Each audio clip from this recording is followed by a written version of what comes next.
This episode of the Better 2 podcast is brought to you by Kitty Mystic and DM Needom, author of My Days with the Dark Muse, as well as Love is Worth Waiting For.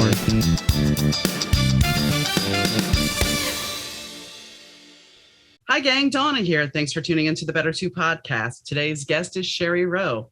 Shari has a new song out today called Last Time. And it's a song, as she describes it, that talks about how we look at life and go, that's the last time I'm ever going to do that.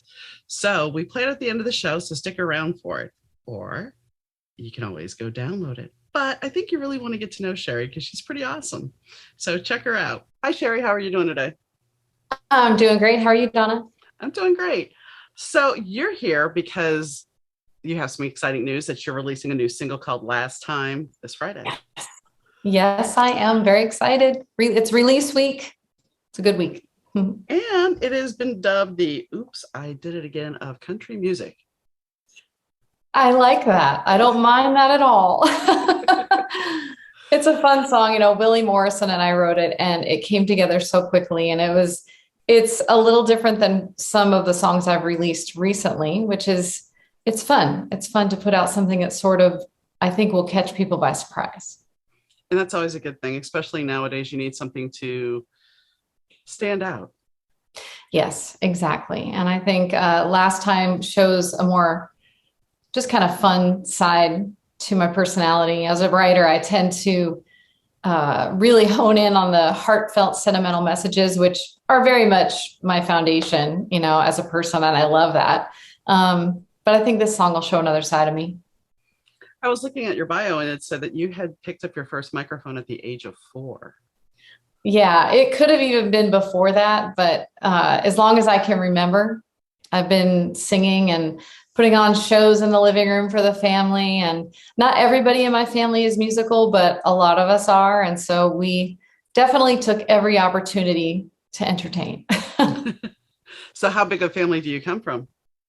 Oh my goodness. Well, when you include, you know, everybody that's in Arizona, which is where I'm based out of, there's usually around 20, 25 of us. Wow. But growing up, there were, you know, my sister-in-law, the three of us sang together a lot. We were always finding harmonies. And gosh, I remember as a kid, it sounds crazy, but I remember even like humming to the vacuum and like finding the third above that, whatever note that was. And I didn't know that's what I was doing then, but I just always just found music wherever I could find it. So it's always been a passion. Absolutely. Yeah, definitely. So when did you actually start honing your skills? That's a good question because everything happened so organically. It was just something that I knew I always did. And then little by little, I'd enter, you know, a singing contest here and there, or of course I was in choir in school. And I remember one of my choir teachers was kind of going in front of each student while we were singing to figure out, you know, are you an alto? You know, what's your place in the choir? And I remember one of the teachers said something to the effect of, you have a really nice tone to your voice, and then helped me pick a solo for the talent show. And I just remember then it almost felt foreign to me because I don't know, it was just a given. It was just something I did. But little by little doors started opening and I would win a contest. And then I remember really connecting with an audience at one point, and people were coming up to me afterwards and asking me what the song was about. And I think it was then that I started to kind of make a shift, because then I realized the relationship that I had with the people who were listening. And still to this day, I think that's what drives me more than anything, is that connection. So we know the vacuum cleaner. And we know you went to school to the choir. When did you start writing lyrics? Or has that been something that you've always just kind of? Yeah. I mean, I remember hopping on horseback and just like taking off by myself. That was something I did a lot on the weekends, and just following the canal bank or the riverbed and literally just writing songs on horseback, just about anything. And then I remember one of my first producers, he asked me if I was a songwriter. And I said, well, I mean, I have a little thing here and there, you know, I wouldn't really call myself a songwriter. And he said, well, show me what you have. And he chose one piece where I had kind of a verse and a chorus. And we went our separate ways for a couple days. And then he came back the following week and he had finished it. And he kind of polished it up and looked at the form that I was kind of following, and then kind of used his experience. And he said, you wrote a song. He's like, yeah, I may have finished it, but this is your song, and he started explaining to me a little bit of, the mechanics of it. And I love songwriting now. I think that's, I still would say my favorite thing is connecting with the audience, but in order to have that connection, the vehicle is definitely the song. And so from then on, I just decided that was something I really wanted to do. And I just kept writing. And in 2012, I released my first independent country record. And since then, just really building my community in Nashville. I've been really blessed to sit in the room with some amazing writers and learn from them and write with them. And I just keep watching things unfold. Sometimes I feel like I'm just along for the ride. And that's a good thing, though, because if it feels kind of effortless, if you're feeling like you're along for the ride, it's got to feel a little effortless at times then. Yeah. I mean, yeah, there are times it does feel like that. And I mean, there is a lot of work that goes into this. And of course, in anything, you're going to have obstacles that you need to overcome. And especially with, everyone is always picking apart everything you're, writing and recording, and you get a lot more no's than you do yeses. And, but I think it just comes back to really knowing that this is what I'm meant to do. And this is what I'm passionate about. And I think that's the way that I'm able to overcome some of the obstacles and rejection, for sure. And that's the beauty of it, because even though you're saying that there's no's and everything, it still feels like it's effortless for you. Oh, yeah. That's a gift in itself. That is a gift in itself. It truly is. I remember a pastor friend of mine once said, what is the thing that you do that feels like fresh water? Because, sometimes we are in situations or in relationships or anything in life. And salt water, we can't drink that. We know physically we can't drink salt water. And if we leave a situation or, a project and we just feel drained, maybe that's not the thing. But if you feel revived and refreshed, even if it's a ton of work, what would you skip a meal to do? That's probably, what you're meant to do. And that's probably your passion. I remember working on a television production during the summer for about 6-8 weeks. And that was the best summer job I ever had. Oh, man, that's cool. And it was a long and hard job, but it was fun because it was part of my passion. Yes. It's beautiful. And that's what people that are in the daily grind, which we all understand that it's like when you don't embrace your passion, you pay for it in a way. Absolutely. It takes toll, I think, on your health and, your mental health, physical health, I think. And, you're right. We all understand we have to work a job and pay bills, and, life is life. And that's what we all do. But I think even in that, if what we're doing, if we can find a way to do what we love, even outside the 9 to 5, we have to have an outlet. We have to find that thing. Exactly. It's about balance. Yes. So do you play an instrument then? Very little guitar. There was a season for, a summer where I thought I'm going to be a great guitar player. And I really applied myself, and I could play a little bit here and there, but at the same time, I had so much momentum going with these amazing players around me. And I have this amazing band, and I've just learned to just fit in with my own strengths. And that is not where I'm strongest. I love to write, and I get together with writers who have this encyclopedia of chord progressions and just this massive, resource that I don't have. And it takes a village. And I think I've learned the beauty in collaborating and just staying in my lane. And I'm just trying to get better and stronger in my lane. At least if you know a little bit, then you can kind of, when you're writing, you can kind of see how the song is going to progress in your head with a little skeletal template. Oh yeah. And I understand chord progressions and basic, music theory and, harmony and structure and, phrasing and all that. So And that's just something that I've gleaned from just being around amazing musicians over the years. So what does your sister and sister-in-law think about you taking this professionally? Well, early on, we sang a few songs in church together, and one of the pastors traveled all over the country, and he took us with him, and we played these songs together, and we wrote some music together, and then we actually recorded for a little bit and got signed for a little while and toured together. So we did have our opportunity to do this professionally together, and we're all still really close. Everyone's kind of doing their own thing now, but yeah, so it's something that we look back with fond memories for sure. There's always a reason in a season, Yep. sometimes. But at least you tried, and at least, you guys made the choices that you made. So yeah. And those were beautiful times. And songs live on forever. So we'll always have those. this is true. So you grew up in the true West. It says, you spent a lot of time camping and with your family. So I take it that this was kind of when I think about my childhood, we used to go swimming in the bayou on occasion. Oh, so nice. I can imagine yours was kind of the similar situation. Yeah. Yeah, absolutely. I love Arizona. It's been the inspiration of a lot of my writing too.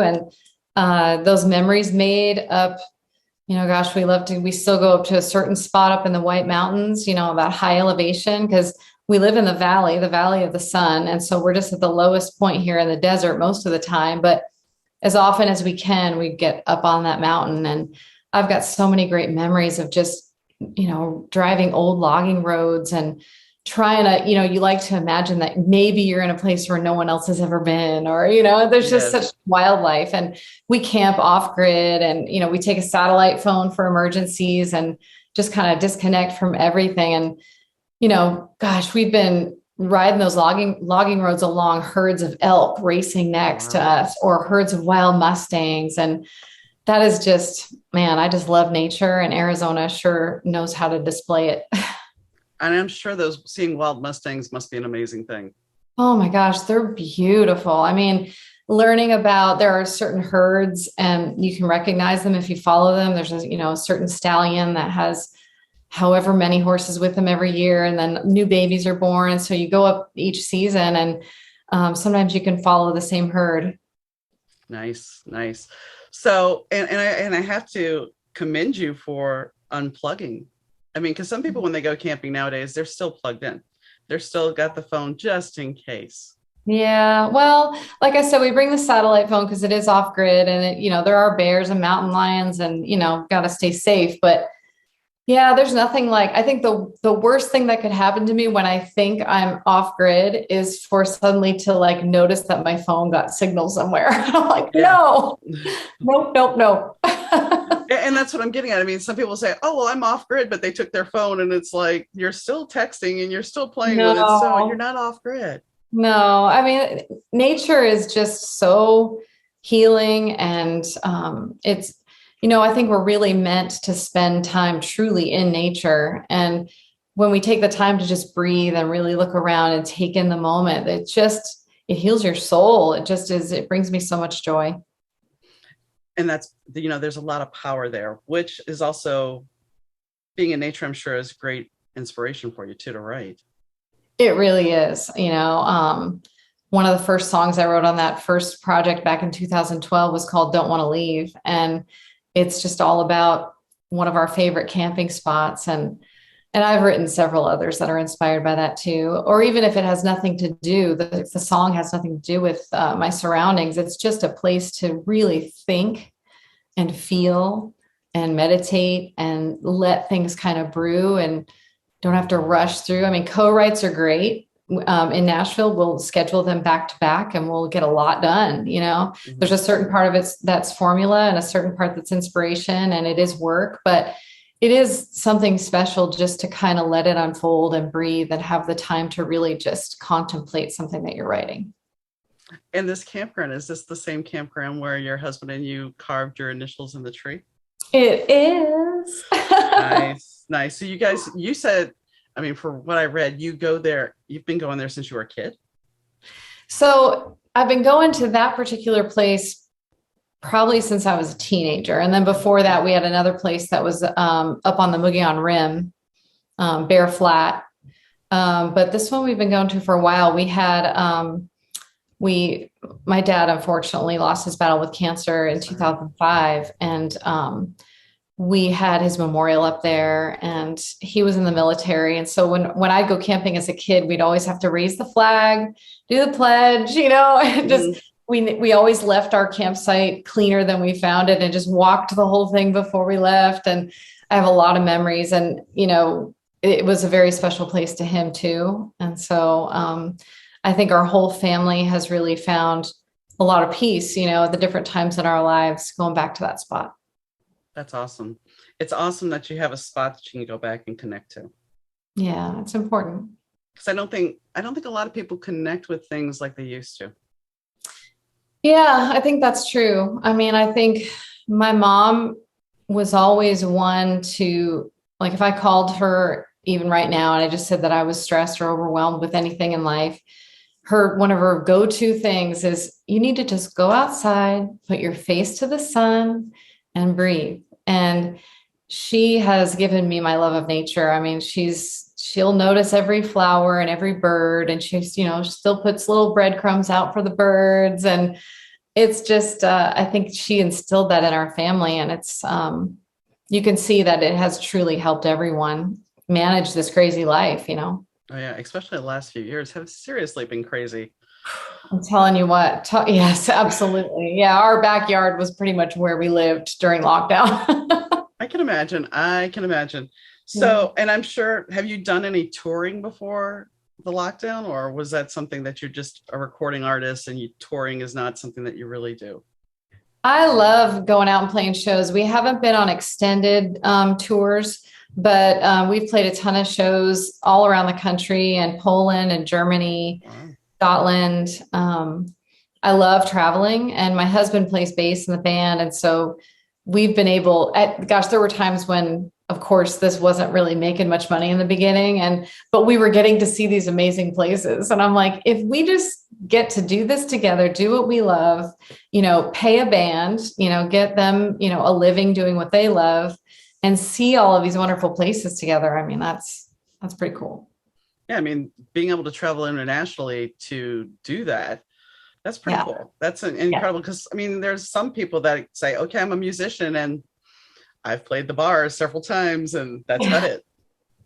Yeah. In Arizona, there's a really great music scene of players who play these, 4 or 5 hour sets every Friday and Saturday night. And they love doing that. And they're great musicians. That just wasn't the path that we chose to take. And there's some crazy, amazing players in these corner bars, but it is pretty cool. We've always had this, I think, just a little bit of gypsy blood in us, just wanting to go. So it's been pretty cool. I think a lot of the times it's like, well, when you're a musician, after a certain point, it's like, okay, I can still go do my passion and still have stability. So it goes back to that gypsy thing, because it's like, I can throw caution to the wind and live my life, or do I want stability? Yeah, right. Exactly. And, my husband and I have always been very business minded, and we've started businesses and, always made sure that we were setting our life up in a way that we would have the freedom when things, were just starting out. That really is what enabled us to kind of take off, is just setting it up that way. And we just determined, this is what we love to do. Let's, be creative and figure out, we don't want to get stuck doing the things that we don't love. So let's make them work for us so we can get out there. And so I'm really appreciative to have, his way of thinking and us be a team together to make that happen. I was going to say, having a partner that gets you and sees the same vision as you, that is a rare gift, and it's an amazing gift. I know. I'm so appreciative. Kevin is his name. He's just he's amazing. We've never had to say goodbye and take off on the road. We get to do it together. So I realize it is rare. I'm very grateful. Yeah. They're, Pat Benatar and her husband, they've been together forever, it seems like. And they toured together. Know that. I didn't know that they toured together. I didn't know that. Yeah. He is her guitarist. Oh, that's awesome. So they've been that way, I think, since the 80s. Wow. Which yes, now the 80s are considered, I write books. It's now considered historical fiction. What? Yes, because it's been 40 years. It's now, Oh, I'm geez, like, that's so funny. wow, That's funny. so historical fiction. That's really funny. So when you look back at this journey, would you do anything differently? I think when I lay down at night, the thing that I think about sometimes is I wish I would have believed in my authentic self earlier on.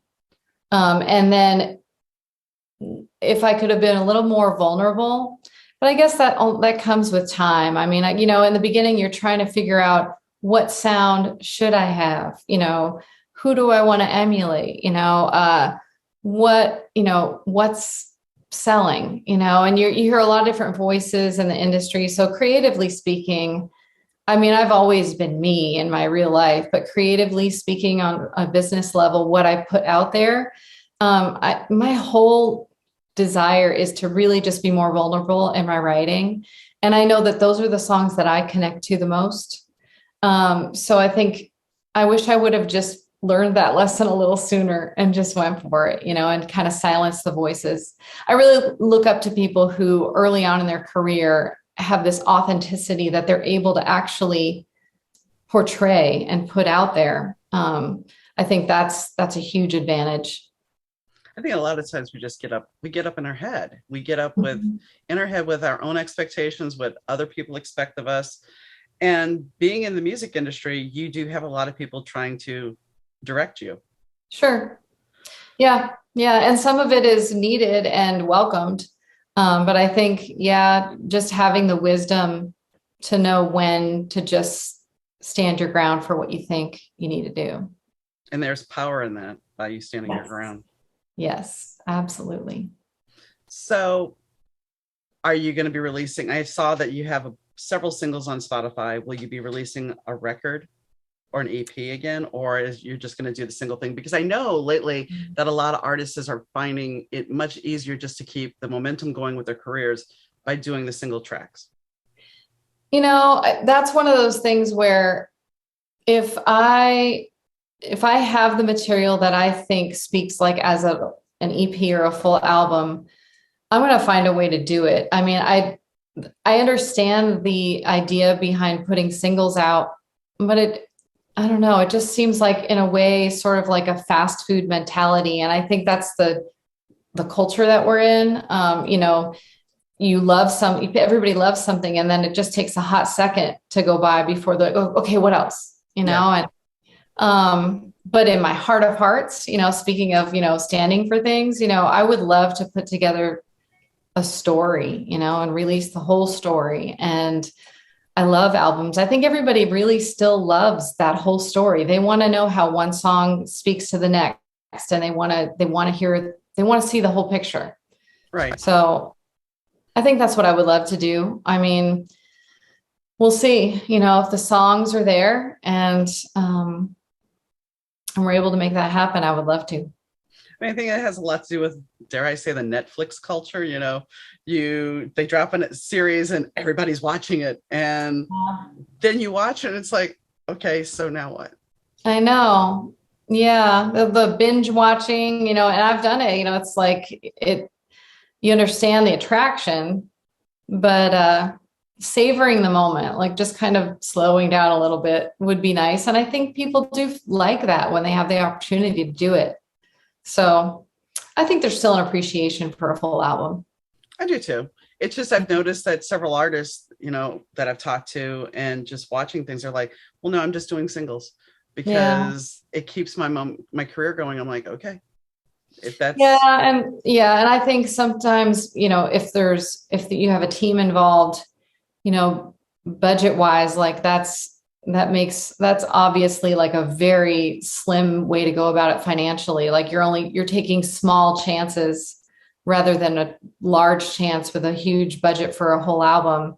At one time, you're like sort of feeding little tidbits which I get financially. Sometimes people are just, and I've been there, stuck in a spot where budget isn't going to allow for you to go into the studio for a couple weeks and record, 11, 12, 13 songs. Which that reminds me of something that I read about your mom, that your mom was very good about budgeting with food and everything. And I mean, now, which is kind of a timely thing with the way inflation has gone up and the gas price situation. Yeah. Yes, yes, yes. Budgeting is very important. She was always great. I mean, she always made deals. Like everybody could smell the food cooking, on the street when we'd be coming in from playing outside. And like, she always made it feel like home, even when we didn't have much, and we didn't have much growing up. But she always managed to make it feel like there were, fresh flowers planted outside, or I don't know, just going for walks was like a special thing to do. So she helped us really appreciate the smaller moments. How does she feel about your career? She's my mom. She's proud. She's my biggest fan. She's always cheering me on. Every day I talk to her every day, and she's like, you got to show me your new song. And, she's always wondering where we're playing next. And she's great. She's always in my corner. So do you have some dates coming up? We do. Yeah. We've got Country Thunder in Arizona coming up, and a big festival. I think it's called Yum Fest. It's a big food festival, and lots of other dates, some community events, and some stuff, of course, regionally, New Mexico and Utah. And we haven't been back to Nashville as much since the world turned upside down, because we were going very regularly and spending a lot of time there. So in fact, we were just going to go for the country radio seminar, which was just a couple of weeks ago. And our plans changed. Of course, just COVID personally kept us from going. I didn't have it, but it was too close, and we just had to stay quarantined. But hopefully we'll be getting back out there and doing more shows across the country. And I'd love to get back to Poland. My grandparents were born and raised in Poland, and I had never met them. They passed away when my mom was very young, but the Polish culture is still very much a part of our family.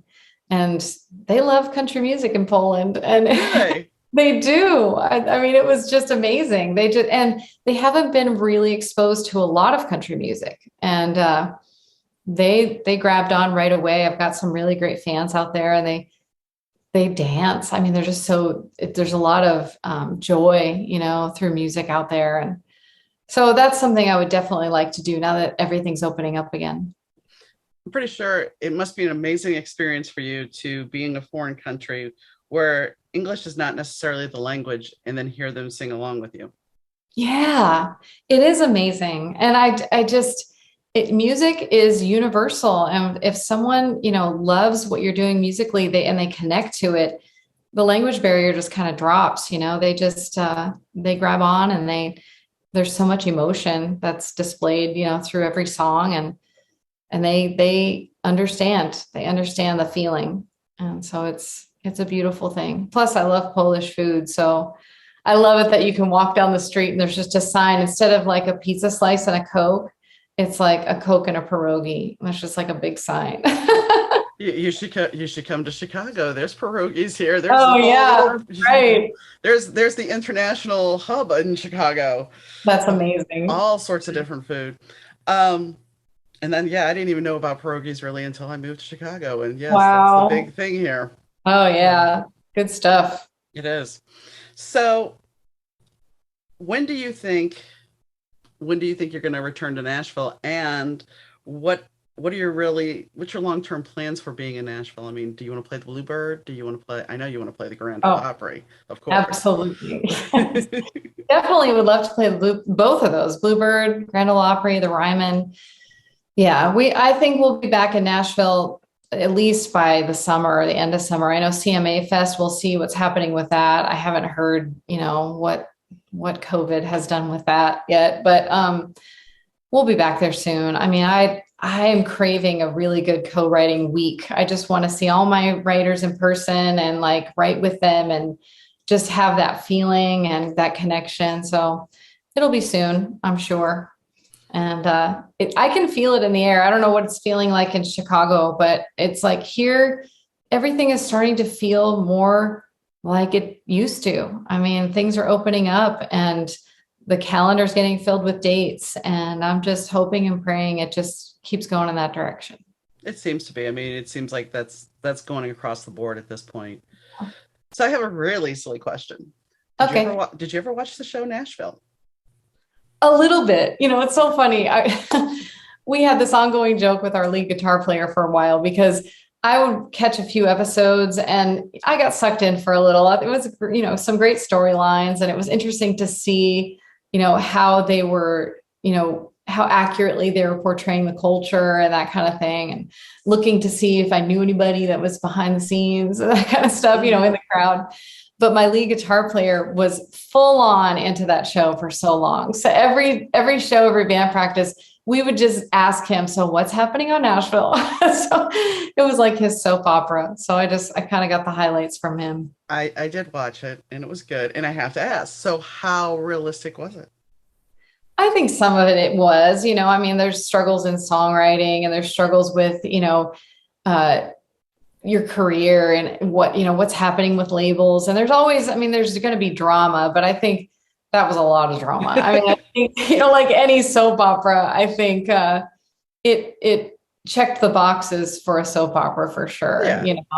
I mean, life is full of drama and full of relationship struggles and different things like that. But I thought they did a pretty good job. I mean, the teams of songwriters that would write for that show, I mean, they're just so talented. Gosh, it's just blows my mind. I admit I downloaded some of the songs. So yeah, there were some good songs. Yeah. And I joined the party late. It was one of those things where I caught up and it was like, this is actually a pretty good show. Yeah. Yeah. A lot of fun. So if you could do something commercial for your music, where would you want your music to go? Would it be a soundtrack? Would it be for a commercial? Where would you like to see if you had a pet project dealing with something on the commercial end? And I know releasing music's commercial, but I'm saying entertainment wise. Yeah. I mean, having a song in a series or movie would be amazing. Cause I'm always listening when I'm watching shows, I'm always listening to those songs, and I've found a lot of really good music through that. And I think the songs that I always really love that are in soundtracks are the ones that, they're a little melancholy, and they're enough of a background song to not interfere with the scene. But if you just listen to the song in and of itself, it's this very emotive, very beautiful piece of art, and I think I would really love to have something like that put out, how I was talking about being authentic and, because commercial, a lot of times we think of, what's going to get everybody's head bobbing, and that kind of thing. And those songs are great. But I love those gems that just really make you feel something. And look at the Titanic soundtrack. Look at, I mean, that wasn't a foot stopper. That was. Yeah. Yep. Exactly. And, music is, I hate to plug my own show, but I do have a show where I'm taking people on a journey about their favorite songs. It's part of a soundtrack of their lives. Oh, that's cool. Because I think, as an artist, you understand this. You give us music that is a gift that will take us back to a moment. Oh man, now you are speaking my language. I just got chills. That is exactly right. That's awesome. And that's a gift. And it's like, I think, in a way, this is, dare I say, regular people giving shout outs to the artist that have done this for them. That's awesome. I love that. To me, there's no higher compliment than if somebody can find themselves somehow in a song that I've put out or that I've performed. And they, it might not even mean to them what I meant when I wrote the line, but they find a line in it, then they find themselves in it. I think that's the best that I could ever hope for sure. Speaking of that, have you had people reach out to you about your music and say something like that? I have, gosh, my relationship with fans, I just treasure meeting people. Meet and greets are my favorite thing after a show. We did a show in Utah last year and I released The Heavy. And I had written that before the pandemic. It had nothing to do with the heaviness that we've experienced the last couple of years. It was more or less about how we all have our own heavy that we are carrying. And my co-writers and I talked about how, as musicians, we have an opportunity to support different causes and shine a light on the good that other people are doing. And we talked about how that means so much to us. It's not just like a branding thing. Mm-hmm. We choose these charities and nonprofits, and we get to know the people who are being impacted and helped and what they've gone through. And we walk away from some of those events so grateful, but there's just like this heaviness. And that's where the song started. But this man, I sang this song during the show, and I referred to the pandemic, and I said, we've all just been through so much, and we just don't know how even just a kind word that we say, or just helping someone in what seems like a small way, we have no idea how that may be impacting them, because we don't know at any given moment what someone around us may be going through. And we did the song, and it was an outdoor festival. It wasn't like a venue where everyone was seated and I had everyone's full captive attention. And it was windy and there were a lot of distractions, but he came back to the merch table and he couldn't speak. And he was trying to speak through his tears. And he was so grateful for that song. And he was just trying to explain to me how much it meant to him and how it helped him to say what he was feeling. And I've had moments like that in person and even, online. And I don't know. I can't explain the emotion that I feel in that moment. It's just beautiful. It's beautiful. And as a creative, like I said with books, it's the same thing. It's like if somebody reaches out and I've connected with them and made them feel something, that is a reward in itself, because your gift, your talent has connected with somebody and enriched their lives in a certain way. And that's an amazing gift in itself. Yeah, absolutely. Yeah, you get it. That's awesome. It's a very deep thing, and it's very special. And I don't take it lightly. I try to really be present whenever, if somebody reaches out to me online or I'm talking to them in person. There's always a lot of chaos after a show and you're at the, merch table or meet and greet, and it's, hustle and bustle, but I just try. It matters so much to me. I try so hard just to really be in that moment and pretend it's just me and that person. Because especially if somebody's taking the time, to come back and even meet you, that means, you have connected with them, and they're taking their time and sometimes spending their money, on merch, and if they want you to sign something, like, people laugh at that kind of stuff. But I've connected with some young girls over the years, and they'll reach out to me online when they're having a hard time, and they'll ask me for advice, and they'll be like, "I'm sorry it's late. I don't want to bother you, but," and I just think, wow, okay, everything else is getting pushed aside for a second, because this is a human, beautiful moment. Like, this is a vulnerable person right now. So, well, and you understand that this connection, if you foster it, it will grow, and they will continue to support you as you support them.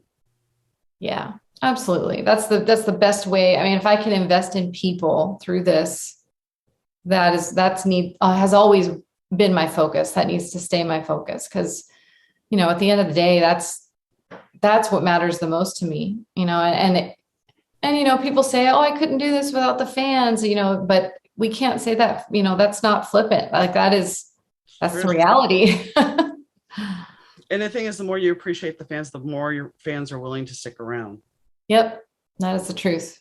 So it's a give and take. And if you're there and you connect with them and they connect with you and you give them that one small moment, it's a great thing. I had gone to a vampire convention. No, I don't frequent those, but I went to the vampire convention for the originals. Sounds fun. Sounds fun. It was for the originals and Vampire Diaries. And I wanted to meet Joseph Morgan because I wanted to give him a book. And I knew that everybody was going to have Vampire Diary stuff. So I went and found a movie, and I watched it beforehand, but I went and found a movie he was in that I knew nobody else would bring. And so I put it on the table for him to sign. He looked at it, he goes, "Wow, this is a bad movie." But then he tells me this whole story about how there's a picture of him holding a gun on the cover. He's like, "But I never hold a gun in the whole movie." Oh my goodness. I thought it would be bad. So he gave me a personal story. Wow. Personal moment. It's like, it wasn't just the typical, okay, thanks for the vampire. I Yeah, wanted to do something to get his attention and say, hey, you're relevant, even though, and yes, I've watched it, but it that's wasn't really that bad. cool. That's funny. Well, I think, yes, we're talking about what we have to give to fans, but like you doing that for him, that's really special. And fans have given so much to me. This is what I love to do. And to help facilitate that, even especially like now after the lockdown is done and we're back out there again, fans are so excited to be in that crowd. And we as musicians are so grateful to be in that crowd and to have that moment again. You can feel it now at all the shows that are just, recently, everyone is just like, oh my God, we're together again. And, that's healing for me to be able to perform and be with them and to be able to do what I love. Well, there's all that energy exchange of you feeding off the Mhm. audience. And I mean, people I don't think understand that Right. unless you are really immersed in it. Yeah. Yeah. And It's a very real, tangible thing. I mean, when you can feel the whole room shift when you get to a certain part in a song, whether it's excitement or whether it's silence or just like, oof, you could just feel it. I'm addicted to that feeling. what about when, well, now it's the cell phone light, but when the lighters come up? Oh man, I know any kind of lighter that comes up, any kind of phone or anything. Yeah, that appreciation, even just the sway, or whatever it is, like to have the whole crowd in that moment at the same time is There, fantastic.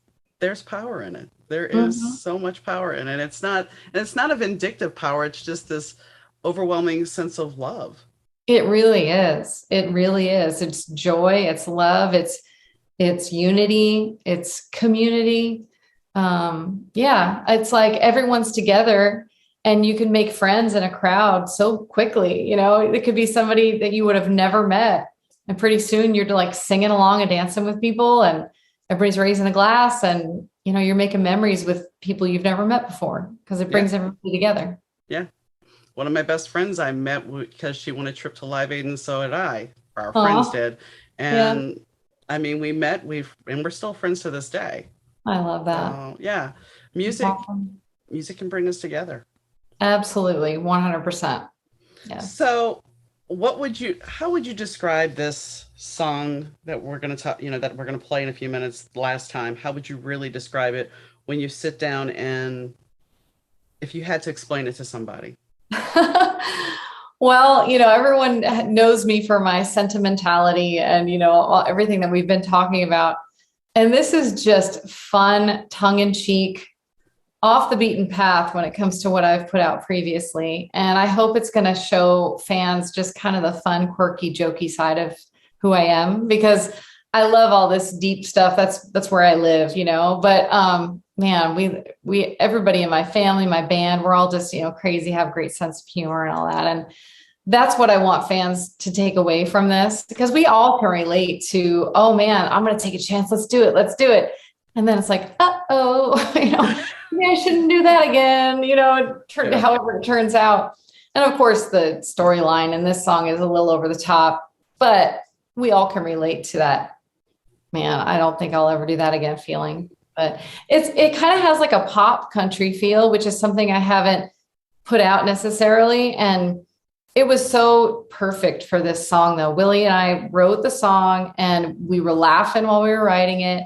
Then we went in the studio and Jamie Tate at Ruckus Room and the guys, I don't even know how Jamie described it, but he's like, we got to make this song, like, we got to make it a little crazy. I mean, this storyline's crazy, And the music just suited it perfectly. And then it just kept bringing me these vibes of like when Shania Twain was putting out stuff in like the 90s. And so the cover, we just totally went 90s with the styling on the cover because it just felt like we wanted to be over the top in the styling too, to match the vibe of the song. And that was so fun, man, doing those photos and just coming up with the storyline. And I love how the photos ended up, representing different parts of the song. So yeah, that's the long version. I could go on and on, obviously. I'm excited. So, is there a video for it, or will there be a video for it? There isn't yet, but I want there to be, and I hope there will be because if you notice, there's 3 photos on the cover. And the first photo on the left represents the first verse, middle photo represents the second verse. And then the photo in pink I have always imagined that there's this unwritten third verse. And I always imagine that the song ends because throughout the whole song, she's saying it's the last time I'll do that because she regrets what she's done. But I like to imagine that while she's in Vegas, so say if it's a music video, this is playing out, usually probably around the guitar solo part of the song. You see this scene where maybe she meets this guy while she's on that weekend trip with the girls in Vegas. Only he's like this amazing guy, right? And he's the one. And so they end up getting married in Vegas. And that's what that picture on the right represents. And now, little twist on last time I'll do that. It's because she's found the one. So she won't have to go back there again and find somebody else. So Nice. yeah, that's what I'm imagining for the music video. That would be nice. It sounds like a fun video. And I mean, I think, as we've talked a little about technology, I mean, you can make a video on your phone now. Oh, I know. Yeah. Which is crazy. Yeah. I know. It's true though. Yeah. Yeah. A lot of people pride themselves, a shot only on iPhone or whatever it is. Yeah. And it's not like, oh, it's going to be just this really bad video. No, they're professional quality now. Exactly. So yeah, we've got to bring this story to life. I feel like of all the things I've done, all the videos I've done, this one would just be just so much fun, even just the styling of it. Well, and I think it would make you stand out a little more. So yeah, because it is fun, it's different, and right now I think that's what the world needs. Yeah, I think you're right. Absolutely. Time to lighten things up. Throw some color out there. Exactly. So guys, here is Last Time. We'll be back after.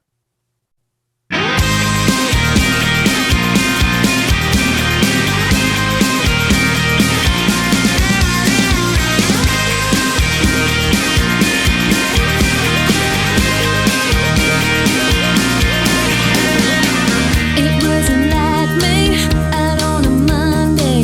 Stopped in for one drink, then I'll be on my way. But he had a pretty face, he was looking my way. We started talking and drinking like it was Friday. He whispers, girl, let's leave this party. So I jump up on his Harley, end up at a liquor store. Next thing I know, he pulls a gun, he's got a bag of money, and he's running, screaming, baby, let's go. And I know that's the last time that I do that.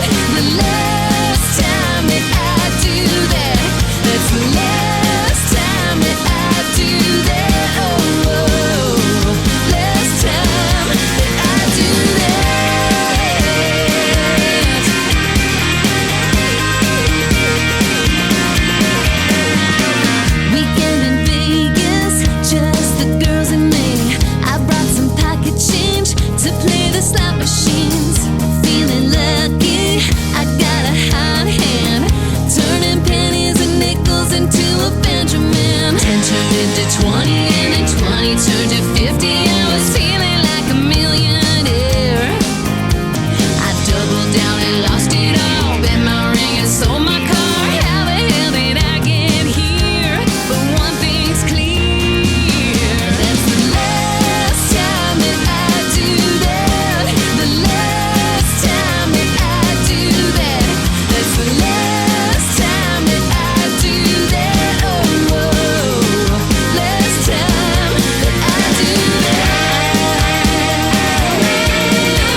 It's a great song. It really is. Oh, thank you.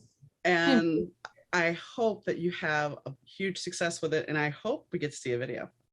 Thank you. I hope so too. You know, you gave me the little nudge I think I needed to just make it happen. Good. Yeah. So is there anything that we didn't cover that you would like to cover? I don't think so. You know, I've got to say you were just like so great at this. And you have such a way about you. And I feel like I've known you longer than I have. And you're just really easy to talk to. And I just love that you're just so invested in the moment. And it was a pleasure, truly. Thank you. It was great having you on here. And I thank you so much for coming on. Yeah, thank you. Take care. Take care. So I hope you enjoyed Last Time by Shari. If you want to check it out, it's now available on most downloadable sites as well as Spotify. So you can check it out, listen to it as many times as you want. She'll really appreciate that. Download it. I really do hope she brings the video to fruition because it sounds really fun. And the images for the cover are awesome. She is a delight to talk to. And I think that because she is passionate and she loves what she's doing, she's going to have a long career because she's following her passion. And that's one thing we've talked about several times on the show is how if you follow your passion and your bliss, it actually makes things a lot easier. Life seems a little bit easier for you, but you have to follow your bliss. You have to follow your passion. Even if you have to do some of the mundane stuff that we really don't want to do, if you're following your passion, there's a reward in it. And that's what's important. So on that note, well, I guess it's time to wrap up. On that note, if you have a question, comment, or concern, please reach out to Donna, Dauna, at better2podcast.com. That's Donna at better2podcast.com. If you've missed an episode of the show, while you can find it on numerous platforms, you can also find it on better2podcast.com. And also our social media links are there as well. If you're curious about my books or anything else, the show is sponsored by, at this time, DM Needom and dmneedom.com and Kitty Mystic. Kitty Mystic is under DM Needom, and you can get intuitive readings there. And if you're interested in my books or any of the other podcasts, especially the one I was talking about, the B2 Soundtrack of Our Lives podcast, you can find them at dmneedom.com. Our sound is provided by Rich Zai. He does the sound editing for us. So I thank him for all the work that he does. And I thank Shari for coming on. For you guys, I also thank you for listening. This is the end of season 4. And season 5 will be back on the 23rd of March. And you know what's special about the 23rd of March? It is the 1-year anniversary of the show. So I hope you guys tune in. It'll be a special episode. I was going to say it'd be a solo episode, but I'm trying to get Rich on. And I think he's actually game to do it. So there may be some surprises as we wrap up the 4 seasons through the year. So I hope you have a wonderful day, weekend, evening, whenever you're listening. And I'll catch you next time, guys. Bye. See you on the 23rd.